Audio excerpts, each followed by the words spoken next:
Good afternoon, and welcome to our third and final Autos Drive America 2021 Summit on Workforce Development in the Auto Sector.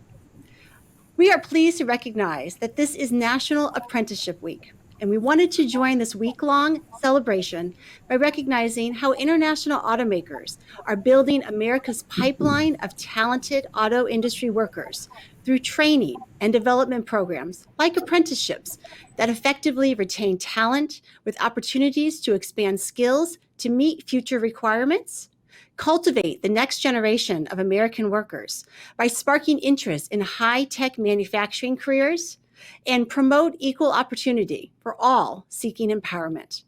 Today, international automakers in the United States, who account for nearly half of all auto production, are advancing their workforce through a variety of ways to accommodate the different career paths available. International automakers do it all from here, from concept and design, research and development, manufacturing and selling cars and trucks for customers here and across the globe. Like never before, Americans have many opportunities to start or expand their careers in auto sector through apprenticeships and partnership programs offered by international automakers. Today, these automakers offer over 215 workforce development programs across 30 states. We live in a world that is transforming before our eyes, with technological breakthroughs happening every day. Many may forget that the auto industry was the early adapter of the assembly line, dating as far back as the early 1900s. Since then, all manufacturers are in search of continuous improvement in their manufacturing processes. They are always looking at how they can harness technology to advance and create more value for their customers and their workers. While some fear technology will take over manufacturing jobs, as you will hear today, that is not the case. You cannot innovate without people. Individuals are the ones that generate ideas of how to do things differently, how to do them better, and how to utilize technology available to them. As you will hear from our speakers today, being flexible and adaptable to new technologies only helps workers. By improving processes and working with technology, you are freeing the human mind to innovate. During our past summits, we heard from automotive manufacturing workers, auto dealers, educators, and state partners. Today, we have a diverse panel of engineers from Kia Motors, BMW, and Mercedes-Benz, who are responsible for some of the modern manufacturing processes in place today, who are training the next generation of auto workers to embrace new skills in this tech-driven field. Before I introduce our panel, I would like to begin with some remarks from Congresswoman Marilyn Strickland from the 10th District of Washington State. Congresswoman Strickland has long been an advocate of dignity in all work. Since her time as mayor of Tacoma, the Congresswoman has worked tirelessly to help build an economy that works and invests in all people. She has made education her civic priority, from creating a summer jobs program for high school students that led them to fill high-demand jobs in the maritime and construction trades, to working tirelessly to attract investment into her community to rebuild the Tacoma region, and fighting for smart infrastructure spending on the Transportation and Infrastructure Committee. Congresswoman Strickland continues to be a champion for the dignity of work. Let me now turn to Congresswoman Strickland for her remarks. This is U.S. Representative Marilyn Strickland from the 10th Congressional District of Washington State.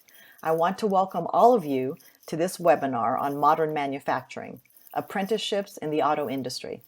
This virtual discussion on how the auto industry is creating pipelines of talent to compete in a technology-driven economy is important to my district, my state, and to our nation. It's especially important to the workers supporting the auto industry and their related supply chain companies. With the kickoff of Apprenticeship Week, this is a timely and important discussion. When I think about jobs, I think of a giant ecosystem of public, private, large, medium, and small businesses, all interdependent. In my role in the public sector, I'm always thinking about how we make this ecosystem thrive so that people can have jobs that pay well, they get access to good benefits, and also have the ability to retire with dignity. As I've always said, There is dignity in all work. I want to see my constituents and all Americans be able to go to work, earn a decent living, and be treated with respect and dignity. And we want people to understand how important the work is. This is why we must think outside the box and challenge conventional thinking. We must raise awareness of the different career pathways an individual can take that doesn't always mean a 4-year degree. Government funding packages invest in the American people by creating good-paying jobs, growing opportunities, and providing a pipeline to the middle class. Working families, small businesses, and our nation's most vulnerable benefit from this. But government alone will not help us build the next generation of our workforce. As you will hear from the panelists today, from BMW, Kia Motors, and Mercedes-Benz, the auto industry is cultivating the next generation of American workers.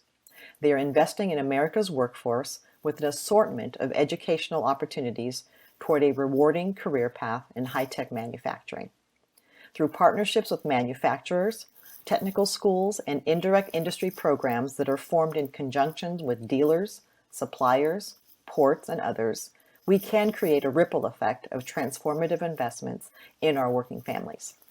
I'm very proud of Washington State's industries and worker training programs, which will help grow my district and many others around the country into hubs for workforce development. I applaud the work of international automakers in offering programs that encourage students to pursue a career in technical education. A pipeline of skilled labor is critical to driving growth and success for today's U.S. auto industry and providing hundreds of thousands of jobs. We want to make sure that people feel good about the work they do, that they take pride in it, and again, the ability to earn a decent living, to put a roof over your head, to put food on the table, and to build strong communities is essential to national security and to the security of our economy. Thank you so much. Thank you, Congresswoman. And she is so passionately stated, all Americans should have the ability to go to work every day and be treated with respect and have dignity for the work that they perform. I could not agree more. And now I would like to welcome our panelists for today's summit. So let's get right into it with our questions. And I think I'm going to start with Stuart. Stuart, Kia Motors is really a case study in revitalization.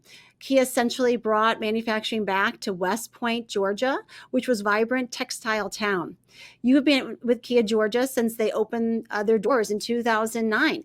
Can you provide for our listeners some highlights of what Kia's investment has meant to the community of West Point, Georgia, and its revitalization?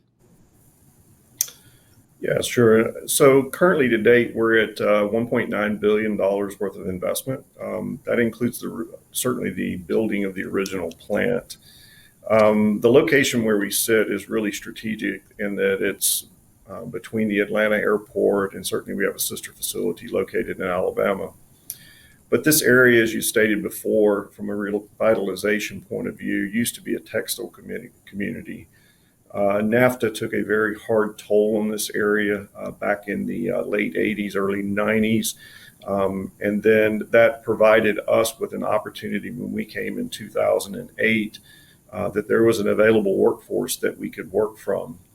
At that time, the area was running at a little over 13% unemployment and really just needed some type of new industry. So working with our partners in the state and locating to the state of Georgia, we were able to capitalize on that available workforce, teach them the skill sets of what it takes to build a world-class automotive product.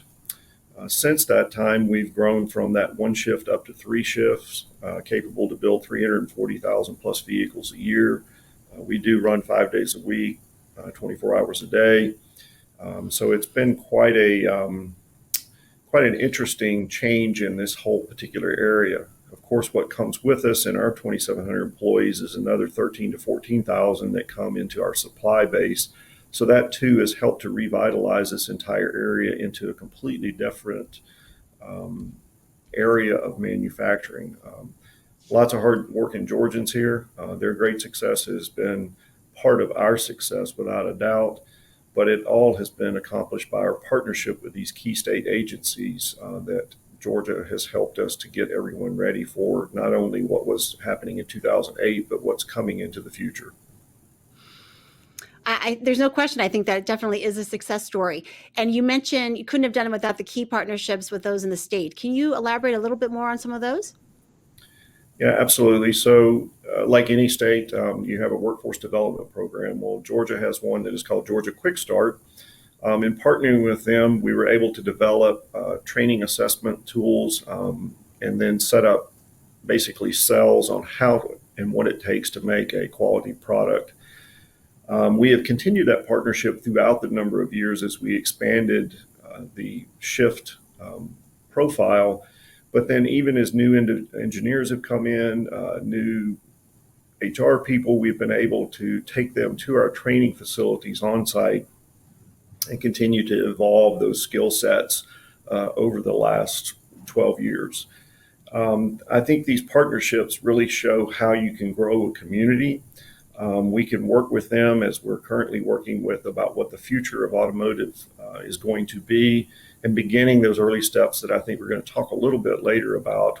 How do we set those things up and be ready when the time comes?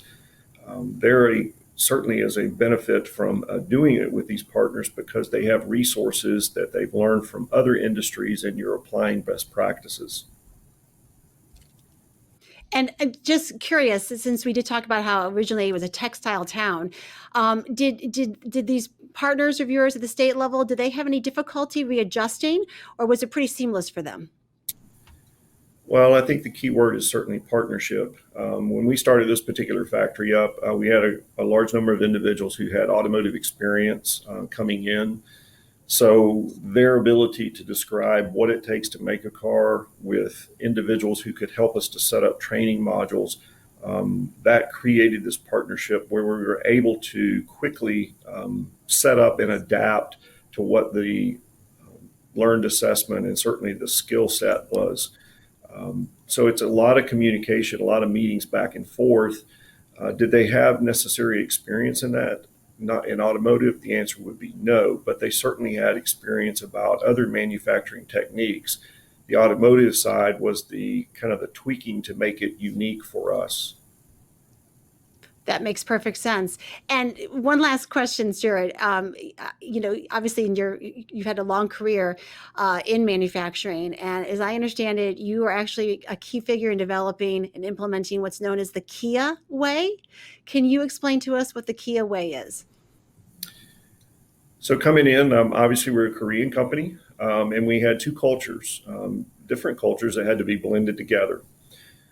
Yes, we both knew how to make cars, but we had to figure out a way to communicate and do this successfully together. You can't take away what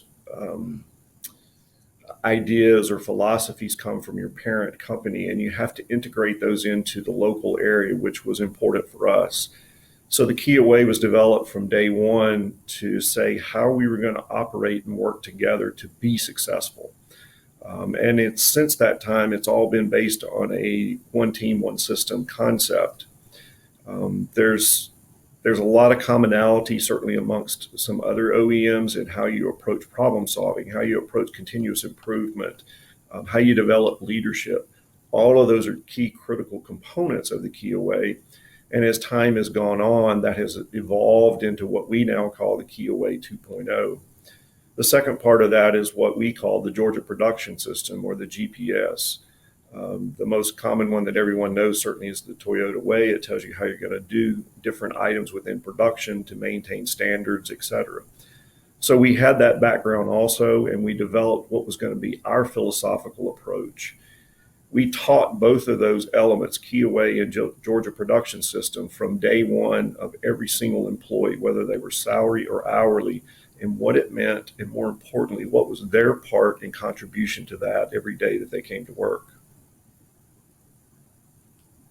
Thank you for that, Stuart. It definitely sounds like what you built with doing things that way was certainly a mutual respect and trust among the workers, which I'm sure was very helpful. Paul, let me turn to you, if I might. Can you tell us more about your role as talent management and training at BMW of Manufacturing? And I guess I'm also curious as to kind of what your goals are and some of the challenges and opportunities that you have found. Okay, so my role, I have four pillars in my organization. I am responsible for finding and building that talent pipeline we keep referring to. And one of the areas that we're looking at expanding is to get into high schools, into middle schools, elementary schools, and then bringing it through all of the opportunities for the secondary education, which is of course, the technical schools, the vocational schools, the CATE schools, as they call them in South Carolina, even into the universities, and then to bring them into the programs that then build that relationship on the multiple levels of the organization. The apprentices have the apprentice program and the skilled technical labor that we have, and of course the college programs as well. That's one pillar. The other three pillars are focused on leadership and professional development, technical training, and then of course we have a strong pillar for our vocational training. Thank you for that. That sounds definitely extensive. So what would you say are some of your goals and some of the challenges and opportunities that you have found in maybe these different pillars? The biggest thing is, and I'm just referring to what I just heard about Kia. We have a very similar situation in South Carolina. We've been here, we broke ground here in 92 and started in 94. And we had the same workforce. We had the same textile-based workforce. We were growing a manufacturing base, which is now a strong base in South Carolina, in the upstate of South Carolina. And so the challenge is not only to have transformed that overall workforce into one that is in luxury automobile and premium car sector, but also to now keep up with 3 and 4 generations of the workforce that is changing, and now moving into electrification.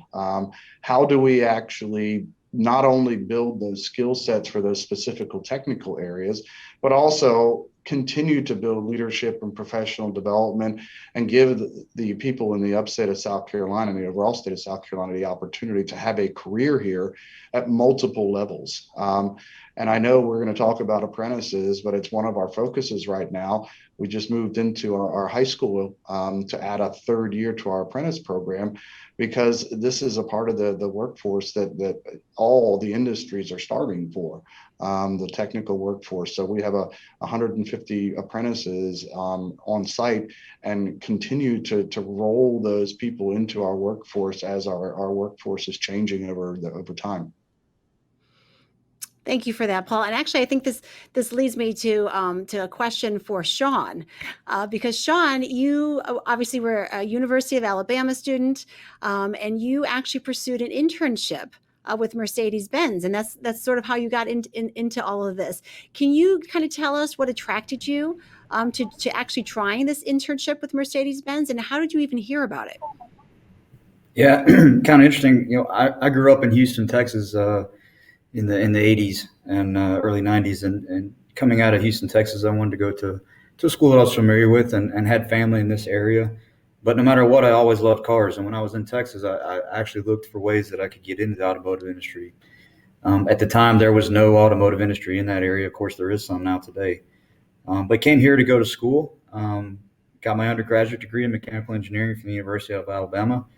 A couple years into the program, though, I started really trying to look for a co-op or internship program where I could start to gain some real experience. I'd worked quite a few blue-collar jobs during my high school and college days, but I really needed another level of experience to kick my career off.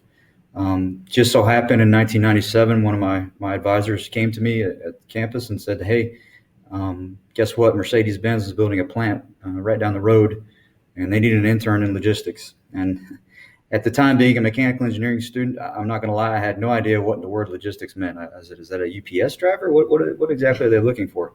But I said, sure. And I came out and interviewed and landed the position. I decided to go back and get my graduate degree at the same time. So what I actually did from an apprenticeship and training program is I got my MBA at the University of Alabama for 2 years, going to school full time. And then in parallel, was working here between 20 and 40 hours a week, depending on what time of the year it was. Did 1 year of internship in logistics, really learning about just-in-time delivery. That was as far advanced from that time. We're talking 20 years ago now. But that was the hottest thing that all industries are really focused on, or all automotive was really focused on, and we developed that further. And then did another year of internship in the engineering department and process engineering and assembly shop. Stuart, ironically enough, was the production senior manager at that time.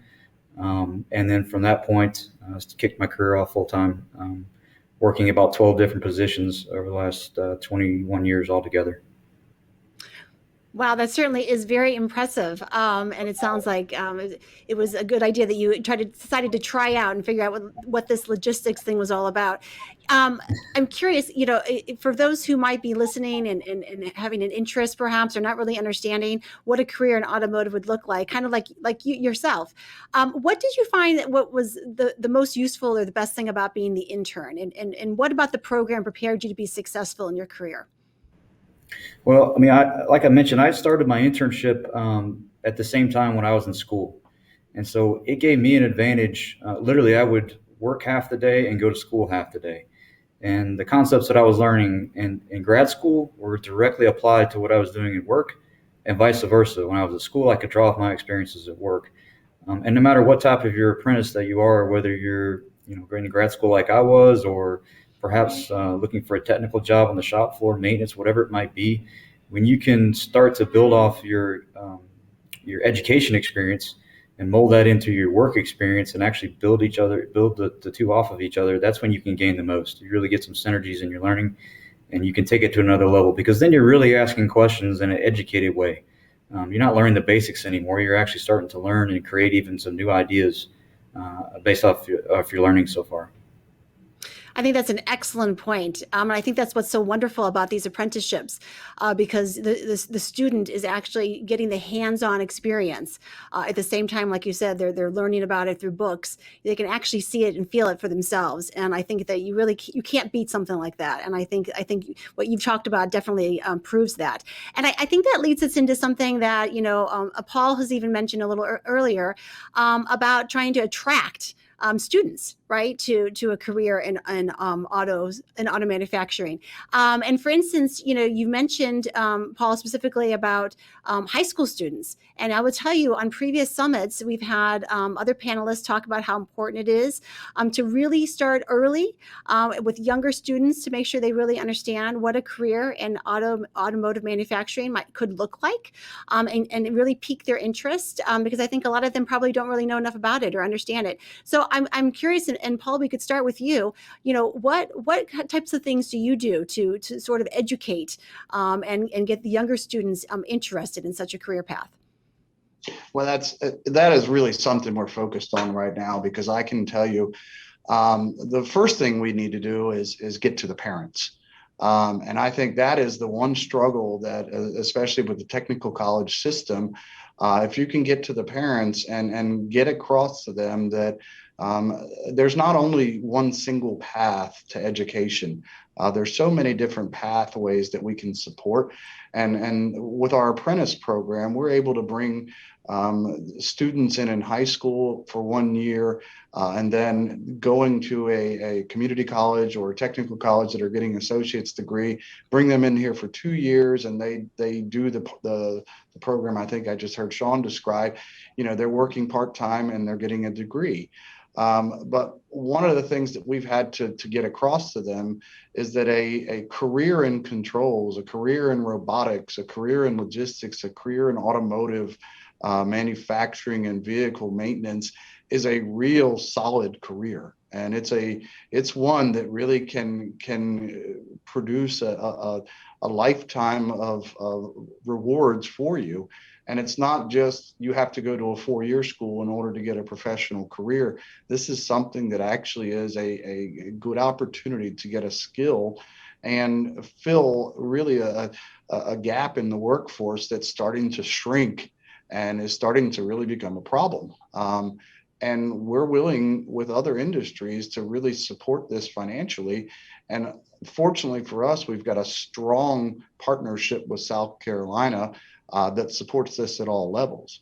But I would go back to my original point, and really is, if you can't get parents to understand that this is a viable career, then really it's a struggle to keep that talent pipeline going. So we're moving into high schools. We're going into middle schools with our collaborative robots. We're going to events at baseball games to recruit and really to get that excitement about STEM. And it's really starting to work. That's excellent. And I'm sure that even the younger students, like you said, in middle school, must find that really exciting to see the robots and actually, again, see it in person and see what it can do. So I think that's excellent. Stuart, let me ask you, what's your perspective on this? Well, I would add a few things into it. I think it is about work-based learning. We have found a lot of success recently that this helps individuals who maybe don't truly understand manufacturing to come in. They spend X number of hours at their base high school, and then they, like Sean had said, spend some amount of hours here.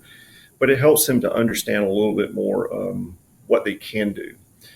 It first starts with, I believe, a public-private partnership. Businesses have got to work with the educational entities to help them to understand what it is that we do.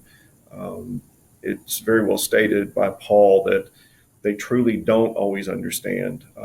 That creates some stigmas that parents think that industry is not this path forward, it's something that's dirty. And if you look at any one of our 3 factories, you're going to see something completely opposite. But I think that also has to include the school counselors. From what our experience has been here, I tend to take young individuals that are potential employees and put them in really 3 different buckets. You're going to have your college graduates, and there's plenty of them, and we need a lot of them, from engineers to finance to human resource, name the topic. But you also need the people who are going to be building the cars in our particular products, and that's the hourly side. What we seem to always have a struggle in finding and explaining what a great career opportunity is, these technical skills that the technical systems, the colleges help us to develop. They could be in the maintenance, they could be in some other aspect of EVs, but we've got to do a better job at selling those. It not only starts with what that pathway is, but it needs to be showing them what that pathway from a potential earnings point of view can provide to them and their future families. And we do not do a very good job at that. That will attract people to what we do. Once they get in, they get excited and say, well, it was a misunderstanding. I didn't really realize that. And then they find out that they do like it. My last comment to that is, I think it's good for us as a corporation or corporations to do. When you bring different experiences, people who have a different set of eyes, and then they start to see what you have done over the last 1 year, 5 years, 10 years, they bring a different perspective to the game. And we have to start listening closer to what they see, because the ideas that they have are things that either for some reason we didn't think about or we just discounted.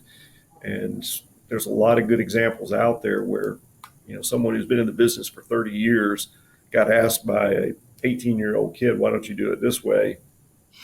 And then you kind of just scratch your head and saying, yeah, I should have seen that. So a lot of good stories, but we got to do more of it. I can see that, and that's an excellent point. Sean, let me pull you into this discussion because again, this was sort of how you kind of started your career path yourself in the automotive manufacturing sector. Do you have an opportunity to go around and speak with either college or students or even high school students about a career path and kind of how it's changed things for you? I do. And any chance I get the opportunity, it's actually one of my most favorite things to do because I look at them and I realize literally they weren't even born yet when I was starting my career here. And it's always amazing, kind of Stuart said it, it's amazing after you have a good talk with some of those folks, you realize, hey, they've got a lot of good ideas, and now I'm becoming the older generation. And how do we bring these newer folks with different ideas, completely fresh sheet of paper, to some of the problems that the automotive industry's dealt with for so long, whether you're talking about actually putting the car together or the HR end of the business or the finance end of the business, supply, logistics, it doesn't really matter. But how do you bring those people on board and start to harness some of these ideas? Because, I was thinking about it before the session, putting a car together at the fundamental level has not changed. I would say in a very, very long time. But the tools, the know-how, the technical education needed to just assemble a vehicle is a whole nother world these days. And you have to find a way to invest in people to get them up to a level where they can be successful in that. And you've got to draw them into it, because let's face it, the automotive industry is not the only game in town in the South anymore for preferred labor. There's a lot of competition out there, particularly it was the case already a couple of years ago. Now it's just exponential. So you're competing for these people now. It's not that everybody's just necessarily going to line up anymore. You've got to go find out, like Stuart was explaining, go out and talk to the parents, reach out to them, make that early connection and draw them in. A couple ways that we've done this over the last 5-6 years now at this plant. We have 2 programs coming into the blue collar workforce, one for production employees and another for maintenance. And we've had over 300 students now come through that program. A lot of them are now leaders in our organization already at a very young age. And when you talk to them and deal with them, you see the enthusiasm and the energy that they put into what they want to do every day in, day out. And the really good thing about that is when you've invested that employee, you're getting past that first level of need with a person, right? I mean, the first level need of an employee, of course, is to get a job and make money and have a good career. But we've found that when you invest in the education and the apprenticeship programs, you're finding people that not only want to, yes, make money for themselves and their family and their friends, but they realize what those jobs mean to the community and the areas around them. I talked to a group just the other day and explained to them this area we're at here in Tuscaloosa. 25, 30 years ago, you had the coal industry, the steel industry, and the University of Alabama. And I can certainly testify that the University of Alabama then, Stuart might say the same, is not what it is today as far as an employer. And, jobs are on a downhill. Look at this place today. If you've ever been in this area, it's a whole nother world now. And the automotive industry is because of that. And the number one resource that made that successful was the people. Thank you for that, Sean. And it definitely does show the success stories in that explanation. And, I'm just curious, when you do talk to the students, right, whether they're in college or younger, and it sounds like it's something that you very much enjoy doing, what are some of their misconceptions about a job in manufacturing? Misconceptions, they think it's doing the same thing every time. That's probably the biggest. They see it as boring, monotonous work.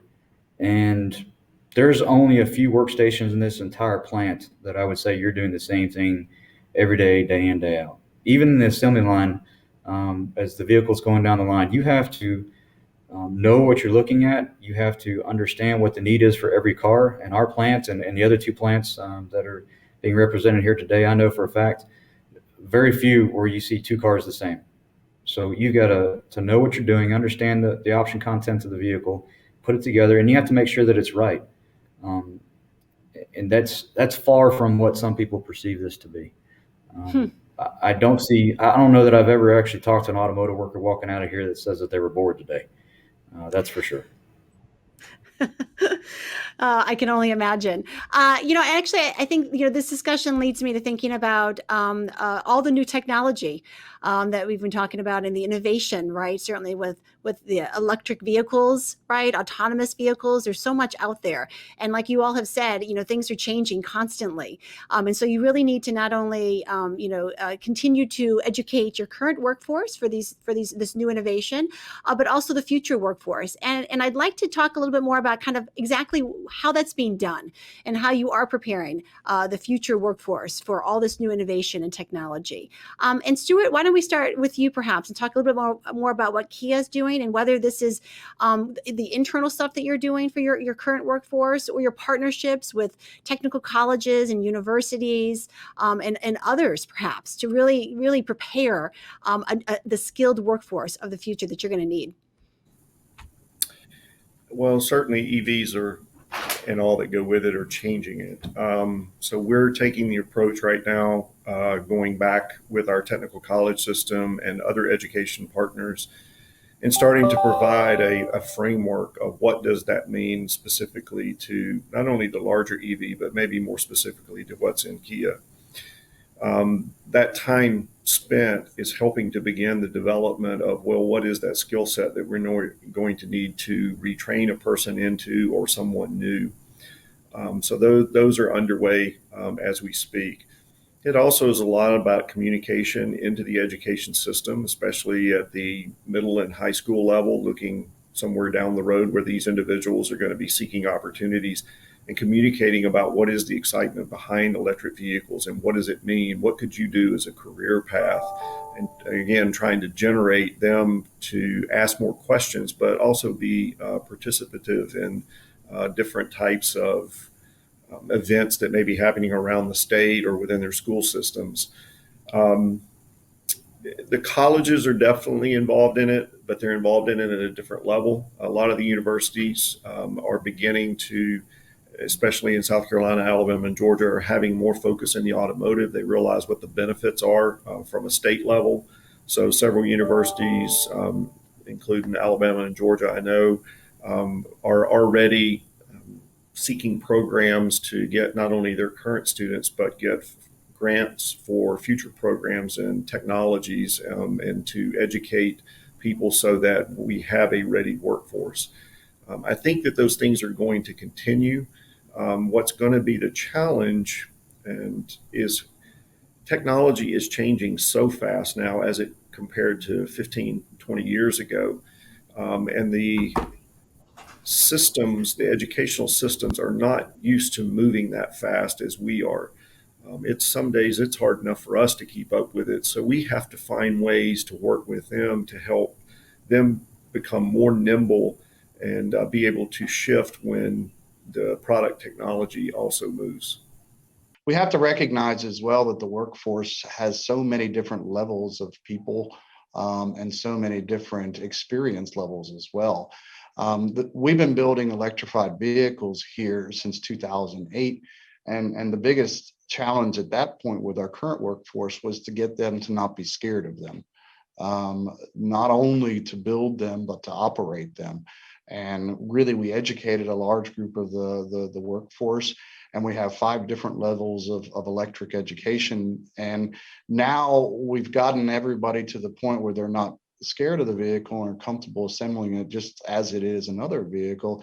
But now you have a new group coming in that is also wanting to explore more. They want to know more. So really, we've got to balance that education to make sure that we continue to build everybody up. But we also have people that are starving now to learn more, to be more in the autonomous systems, to be more on the development and testing side, in addition to understanding exactly how we can build and produce the vehicles. To those competencies, we are going back to universities, as Stuart said. We're going back and we're building specific relationship with universities. And not all universities have those same competencies that we're looking at, but we've got, our local universities at Clemson and Georgia Tech and Charlotte and NC State that we're saying, okay, we need our controls competency from here. So we're going to build a program that brings you in as a co-op or intern and pulls you all the way through the system. And the same for the technical colleges. We have a strong relationship to the technical colleges. And we want to make sure that the 17 technical colleges in South Carolina get equal representation through BMW's support for them. We're also building a brand new training center here at $20 million training center at BMW, because we know that some of these things are going to need new facilities, new equipment, new processes in order to keep up with the changing market. Because Stuart's right, it's changing rapidly, and just to get your current workforce up is not enough anymore. You've got to go back into early schools to be able to get that interest in it, so that people want to come to it. Thank you, Paul. I think that's absolutely correct. And you're right, it is changing ever so quickly. Sean, let me ask you, given your position as senior manager and as a group leader, can you talk a little bit about what you're seeing firsthand from Mercedes and what they're doing? That's similar to what the other 2 gentlemen described. We again are going all the way back to the high school level. We just donated recently 15 SUVs back to local high schools and also junior colleges in the area to continue that education, because like we all said, you've got to start in the beginning and bring it up. In the same breath, inside the plants, we are constantly doing new training for the new technologies, confirming the training for the new technologies, not just from a basics, but also from a hands-on. For example, electric vehicles, high voltage certifications. We go from a basic level 1 knowledge all the way up to what we call a battery expert, which is an expert who can actually diagnose specific defects within the battery that we're producing now here locally. Compared to 20 years ago, that's far ahead of anything that we were doing. Used to be just to put the engine and transmission together. That was what we wanted to make sure was done absolutely correct. Now we're far beyond that of what we're trying to diagnose, and you got to constantly work with your workforce. We're looking at our training. The other part of it is that you're trying to train so many people so fast and so many new things, but you have to make sure that it's standardized. Particularly dealing with electric vehicles, there's safety risks associated with that you didn't have before in internal combustion engine vehicles. You got to make sure that people are working safely, and you also have to make sure that they know their limits of what they should and should not do, and all that requires a lot of discipline and a lot of effort and a lot of know-how as you go. A lot of the questions seem to be geared towards the EVs, right? Electric vehicles. And I think that's probably because there's a lot of discussion these days here, at least in Washington, D.C., about electric vehicles. And so I think let me just start with this question here about certainly talking about for us to become more electrified, it requires a massive change in infrastructure. How much involvement should automakers have in the planning and implementation of the infrastructure needed to support their EV products? And I'll open it up to any one of the three of you.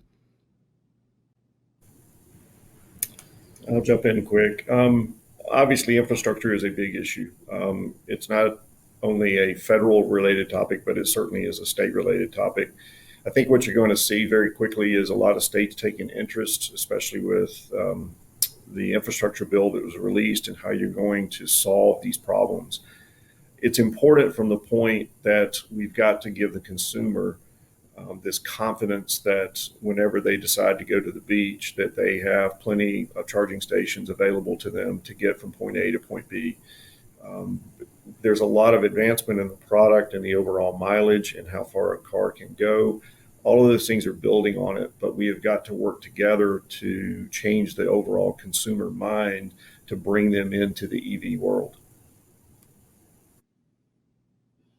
And to add on to that, I mean, you have to understand that the public is going from a mindset of being able to repower their vehicle with gasoline at every exit on a highway. And what may work for an urban, for a suburban, will not work for a rural or a long trip across the country. So exactly what I think Stuart just said is we've got to get over the fear that if you actually buy an electrified vehicle, you're not going to break down. And I think that is the key about the infrastructure, that it has to make people feel safe. I think you're right. I think a critical piece to this is actually getting consumers comfortable, right, with this new technology and not being so fearful. And another question that's come in is, of course, as you all are probably familiar, in addition to the infrastructure bill that I believe is getting signed into law today, there's also a discussion about the Build Back Better Act and a debate within that as to whether or not to increase incentives for tax incentives for consumers to purchase electric vehicles.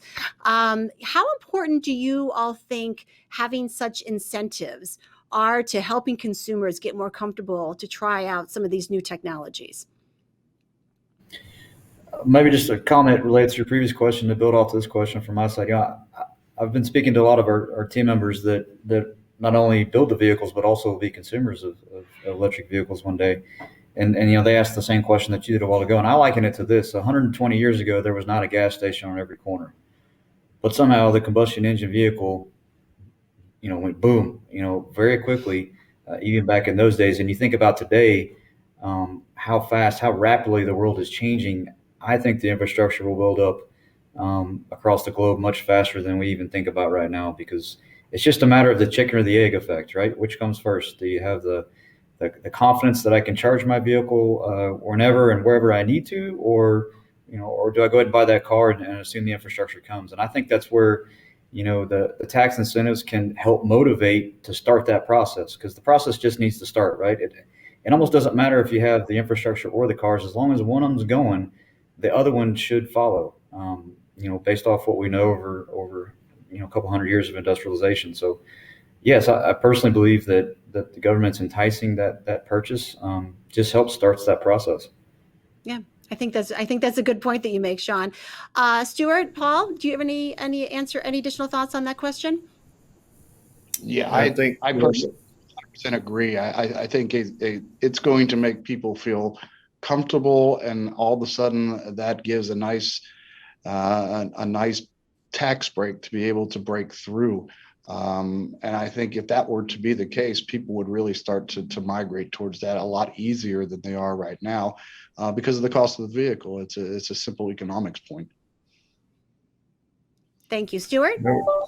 Yeah, I would add to that. Obviously, it's all based on what at least current statistics show about the battery price. And as the more you get people involved in it, obviously it brings down some of that overall cost. And that's important, because to get the larger volume of individuals into it, we have to incentivize it. What I do think also that goes with incentives is it needs to be on an equal playing field for everyone. We have a lot of consumer choice here in the U.S. From many different products just in this particular group. But how do we make it attractive to everyone? So we need to continue to promote that. We've had choices over the last several years, especially with introductions of numerous products. They bring different technologies and different systems, and so let's make it available for everyone. Thank you for that, Stuart. And listen, I think you made an excellent point. That really it's consumer choice, right? I think the more choices, the more options that are available to consumers, the more comfortable they'll feel trying out these new vehicles and wanting to, not just trying them out, but actually wanting to purchase them. And I think a lot of that has to do with the options and the choice available to them. We only have a couple minutes left, and I did kind of want to end with one question for each of you to answer, if you don't mind. And it's really, you all have had such a lengthy and successful career in manufacturing, automotive manufacturing. How would you sum up your overall career in auto manufacturing to those who are listening to us today? And Sean, why don't we start with you? 23 years altogether. Exciting, I would say. Ever changing. She just doesn't know it. As many opportunities as that I could ever ask for to learn something new. And really the relationships that I have had in my life, whether it be professionally or personally, have come from this environment. Is it an easy industry to work in? No, it's not. There aren't really any anymore. But the challenges of it, I will forever learn in this industry, and that's what I think I like about it the best. And the people. I mean, I'm sitting here today talking with a former mentor, about future changes in the industry, and certainly 23 years ago, I would have never thought that. Thank you, Sean. And let me turn to your former mentor, Stuart. We're definitely a family. And what's interesting in the automotive side is we may not see each other every day, but you're going to find somebody that you knew. I think it certainly provides a challenge. That's the part that I like. But the challenge means that it's opportunity. It's something you can put your mind to, open your mind up to different ideas. And I think that's the encouraging word that the employees of the future that we really need to stress is today will be very different than tomorrow. And it can be fun. It's just a matter of what you're wanting to put into it so that you can get something more out of it and then start all over again. Thank you for that, Stuart. And Paul, any last closing remarks from you? Yeah, I mean, I would sum mine up as a lot of fun. I've been in the industry for 31 years now. I've done a development role, a manufacturing role. I've worked with suppliers. I've lived overseas. I've traveled the world to different plants. And I think both of the other guys said it. It's never been boring. And when everybody asks me, what are you looking for in somebody on your team? I tell them I'm looking for a problem solver. I don't care what your background is. I don't care what your degree is. I want somebody that can solve problems, because if you can solve problems in the automotive industry, you will always have a job and it will always be interesting. And I can't imagine a career in a different industry. Well, thank you for that, Paul. That's an excellent way to end this. And I want to thank all three of you truly for being part of this panel today and having this discussion with me. And I'd like to thank those who are watching. I hope you have learned as much from this discussion as I certainly have. And we actually look forward to continuing this educational series next year. And you can watch our previous summits from our website at www.autosdriveamerica.org. And with that, let me just say thank you once again. I appreciate you all spending time with us. Bye-bye.